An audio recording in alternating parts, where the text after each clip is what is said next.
అనుమానం ఓ పెనుభూతం. ఇక్కడ ప్రేమ, బాధ్యత, బరువు ఇవేమి కల్పించవు. భార్యని చాలా దారుణాతి దారుణంగా అనుమానంతో భర్త ఒక రాక్షసుడిలా మారి పెట్రోల్ పోసి నిప్పంటించి హతమార్చాడు. ఏకంగా తన కన్న పిల్లల ఎదుటే ఈ సంఘటన చోటు చేసుకుంది. సో హైదరాబాద్ నల్లకుంటలో ఈ ఘోరం జరిగింది. నల్గొండ జిల్లా చెందినటువంటి వెంకటేష్, త్రివేణి ఇద్దరు కూడా ప్రేమించి పెళ్లి చేసుకున్నారు. వారిద్దరికి ఒక కొడుకు, కుమార్తె కూడా ఉన్నారు. ఆ కొడుకు కుమార్తెతో కలిసి నల్లకుంటలో ఈ దంపతులు నివాసం ఉంటున్నారు.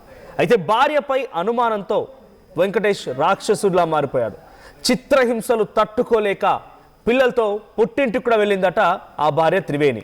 అయితే మారిపోయాను, నేను నీతో పాటుగా చాలా చక్కగా ఉంటాను, మన పిల్లల్ని చాలా చక్కగా పెంచుకుందాం, మంచిగా కలిసి ఉందాం, నేను ఏదో పని చేస్తాను, డబ్బులు తీసుకొస్తా, అన్ని రకాలుగా సఖ్యతగా ఉందాం ఇక అని చెప్పి ఆ భార్యని బతిమాలి మారిపోయానని చెప్పి నమ్మించి ఆ భార్య ఇంటికి తీసుకొచ్చాడు వెంకటేష్.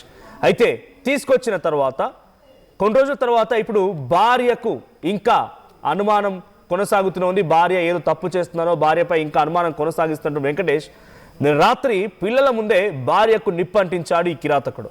అడ్డొచ్చిన కూతురిని కూడా మంటల్లో తోసేసి పరారైపోయాడు.